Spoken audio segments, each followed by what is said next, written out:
trouvons ici en plein cœur du plateau. Si vous nous prenez en cours, eh bien sachez que vous êtes toujours sur Vox Africa et que c'est Afrobuzz Abidjan. Dans cette rubrique Way of Life, eh bien, j'ai choisi de vous emmener au musée des civilisations ici à Abidjan, en Côte d'Ivoire. Un musée très sympathique niché entre les tours administratives et l'état-major. Voilà un petit coin de verdure avec des plantes. Il y a des cocotiers, des ananas, des palmiers et un tracteur. Regardez là-bas de l'autre côté, un gros tracteur rouge. Tout cela pourquoi? Eh bien, parce que nous sommes ici dans le cadre d'une exposition consacrée à l'agriculture, mais pas n'importe laquelle. L'agriculture au féminin. Je suis en compagnie de Madame Sylvie Memel-Cassi. C'est la directrice de ce musée. Bonjour, merci de nous recevoir ici. Merci Juliette, merci à toute l'équipe de Vox Africa. Alors, on va aller découvrir cette exposition qui est là, visible depuis le mois de novembre, et qui est donc consacrée à 50 ans de proximité en privilégiant le bien-être des hommes et des femmes de confiance. Ça, c'est la CIFCA. Et c'est donc une exposition consacrée à l'agriculture au féminin. Alors, qu'est-ce qu'on va découvrir à l'intérieur? Alors, nous allons découvrir tout ce qui a fait le mode de vie des populations il y a, disons... 20 000 ans avant Jésus-Christ. Donc nous allons partir depuis le néolithique, le paléolithique, le néolithique, en venant jusqu'à la période coloniale et on va venir à l'ère moderne aujourd'hui. Et je vous invite fortement, si vous passez par Abidjan, à évidemment venir voir ce qui se passe ici au niveau du musée des civilisations. Bon, c'est pas tout ça, on a une visite à faire. Allez, c'est parti.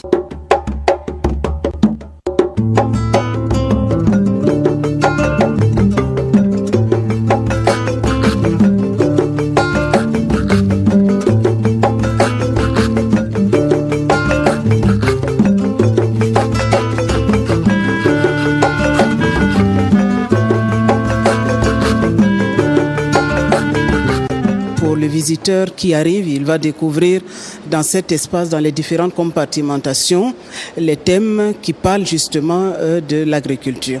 Alors nous voyons là en image la pierre polie, c'est disons la première roue. Voilà, il y avait d'abord la pierre taillée, la pierre polie, et puis ensuite nous sommes partis vers des formes beaucoup plus précises. Et dans notre cheminement, nous allons découvrir d'autres espaces et l'apport vraiment non négligeable de la femme. Bon, eh bien, allez, on va voir. En plus, si c'est de la femme et qu'on est deux femmes, allons voir ce que nous avons réalisé sur le plan de l'agriculture. Alors là, on est toujours dans le domaine archéologique, civilisation. C'est des masques. Alors donc là, vous allez découvrir que dans le monde agraire, quand on veut se lancer dans l'agriculture, dans le travail du champ, il y a aussi tout ce dont nous nous entourons comme, disons, possibilités sur le plan mystique, sur le plan spirituel. Pour nous accompagner. Pour nous accompagner et surtout s'assurer que les récoltes seront bonnes. Donc les masques, les statuettes ont une part vraiment très très importante dans la vie qui rythme la vie des villageois. Là, nous découvrons l'espace plantation villageoise. Et donc là, vous voyez par exemple dans cette coupole, nous avons les outils qui entrent dans le travail du champ, comme nous l'avons là au mur. Et donc vous allez voir, il y a toutes sortes de houes. Donc il y a une évolution même de l'outil de travail qui en même temps caractérise l'évolution au niveau de l'environnement de travail.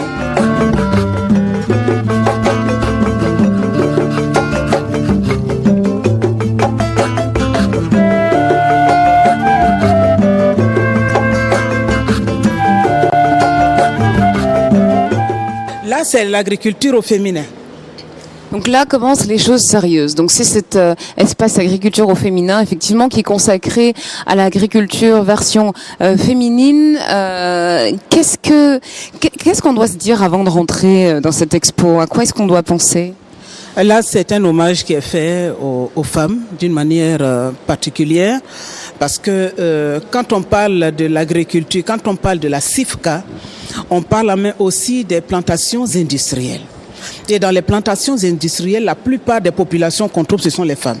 Elles sont récolteuses, elles sont cultivatrices, elles sont celles qui sont là pour la cueillette, qui sèment. Donc elles sont au début et à la fin de la chaîne.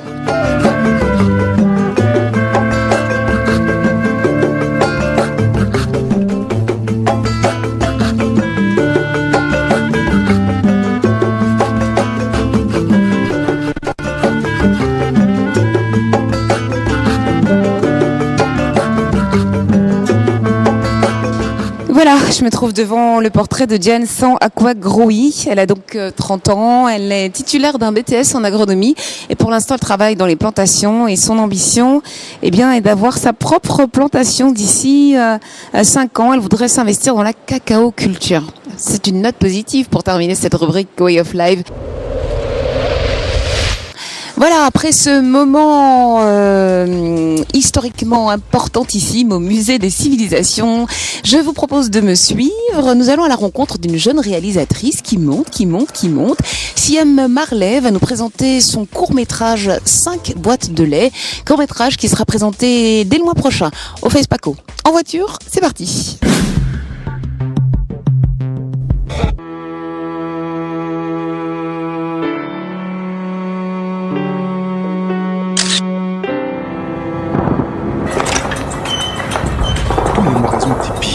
Même au marché, il n'y a plus rien sur les tables. Conversation à bâton rompu pour poursuivre cette Afrobuzz Abidjan. Je me trouve aux côtés de Siam Marley, qui s'est pendant plusieurs années, une bonne dizaine, on va dire, téléportée du côté de l'Hexagone pour aller parfaire sa formation, pour devenir une experte en son, en images, en cinéma. Elle est à mes côtés parce qu'évidemment elle est à Abidjan. Nous sommes ici du côté de la Riviera 3 chez une de ses amies qui a bien voulu nous prêter quelques instants son très très beau décor en pleine végétation pour parler de 5 boîtes de lait. Et oui, Siam Marley est un porte-étendard puisqu'elle ira porter haut les couleurs de ce court-métrage au FESPACO dès le mois prochain. Bonjour Siam. Bonjour. Merci de nous accueillir ici. 5 boîtes de lait, ça veut pas forcément dire beaucoup de choses quand on regarde juste le titre. Par contre, quand on voit le court-métrage, on comprend tout de suite. On est directement dans l'actualité de ces dernières années, avec la crise ivoirienne et puis tous les dommages collatéraux. C'est un peu ça que vous avez voulu montrer? Surtout les dommages collatéraux. Parce qu'on les a pas vus assez, on les a entendus, on les a su, mais on les a pas vus assez. En tout cas, dans le cinéma et dans les médias et tout. Donc, c'était vraiment leur donner la parole. C'est dommage collatéraux de raconter leur histoire. On n'a plus rien à manger. Donc, nous avons décidé d'aller nous servir. Parce que trop, c'est trop. Moi, là, il y a les élections qui arrivent et je me pose des questions. Je réfléchis, je me demande, est-ce que l'Ivoirien, avec un grand I, a appris de ce qui s'est passé ces dernières années. Donc, depuis 99 qu'il y a eu le premier coup d'État. Est-ce que l'Ivoirien a compris? Est-ce que l'Ivoirien est prêt à dire non? Là, c'est bon, là. On en a marre. Un homme consciencieux, ton fils a fait. Tu vas venir t'asseoir pour parler de malédiction? Tu vois combien de fois tu baisses ta vie chaque fois que tu sors nous chercher à manger. C'est parce que tu es un homme de Dieu qu'on t'a pas parlé du plan. Mais si tu as possibilité d'avoir le lait, vraiment fais.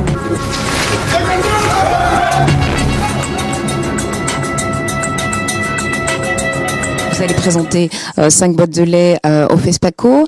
Qu'est-ce que c'est après? On imagine que on vous souhaite en tout cas de tourner dans plusieurs grandes capitales et plusieurs grands festivals. Est-ce que vous êtes déjà en train de penser à votre prochaine réalisation? Est-ce que vous voyez déjà peut-être un peu plus long métrage, on va dire? Ah oui, je suis en train de préparer mon premier long métrage, qui va être tourné à Abidjan.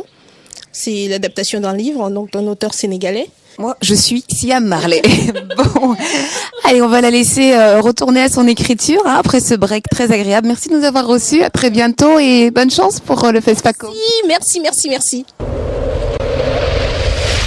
Voilà, après ce moment cinématographique, nous allons quitter le domicile de Raissa Koné, qui s'essaye maintenant avec succès à l'écriture de scénarios pour aller du côté de l'autre côté de la rue, parce qu'on est à Riviera 3, on va pas très très loin, à la rencontre de Charles Moya. Il est scout de son état, c'est-à-dire que lui, son travail, c'est dénicher les futurs mannequins black. Voilà, il organise un concours de beauté qui s'appelle Euro Black Top Model. Suivez-moi, on va le retrouver, c'est Afrobuzz Abidjan, c'est sur Vox Africa.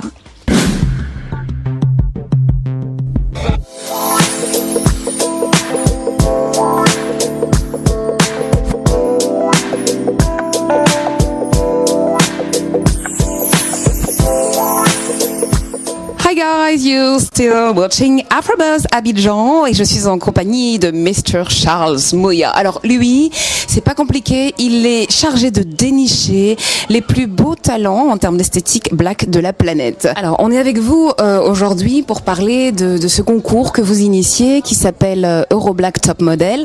une première, d'accord? Vous êtes chargé en quelque sorte, ou en tout cas vous vous êtes donné pour mission d'assurer la relève de Katusha, de Naomi, de Tyra Banks et tout ça. Qu'est-ce que vous cherchez réellement à construire avec ce concours de beauté? J'ai constaté que dans le monde noir, il y a des idées reçues. Il y a un complexe. Il y a de la beauté. Ça, il n'y a rien à dire. Il y a, j'ai l'habitude de dire que dans le monde noir, on trouve la fille noire, on trouve la fille métisse.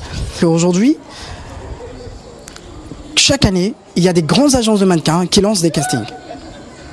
Ces castings, c'est pas parce que celles qui ont été élues hier ou avant-hier dans les années précédentes, c'est pas parce qu'elles sont finies. Non. Mais on est toujours à la recherche, perpétuellement à la recherche de néo-fesses. Alors ce concours va se faire en plusieurs étapes. Il y a d'abord tout un tas de présélections qui va s'organiser sur Internet. Ça commence au mois d'avril et puis après on va avancer jusqu'au mois de juillet où là va se dérouler la fameuse finale. Il y a combien de candidates, on va dire, qui seront en lice ce soir-là? Alors nous avons prévu 20 candidates finalistes. Mais croyez-moi, ça va être vraiment chaud. La lauréate entrera immédiatement dans une agence de mannequins internationale. À la fin, c'est vraiment... À la base, c'est de trouver les lauréats de demain. Ça, c'est important pour nous. Il faut qu'on trouve les lauréats de demain. Sinon, le milieu du mannequin noir va s'éteindre. Et il est important. Aujourd'hui, on a Alec Way qui est là, on a Naomi Campbell qui est là, on a Iman Bowie, ces grandes figures. Mais elles sont encore là. Il faut les succéder. Et mon rôle, c'est ça. C'est aller à travers le monde, chercher les plus belles têtes noires pour les faire entrer. Donc, il y aura 20 candidates finalistes, une seule gagnante.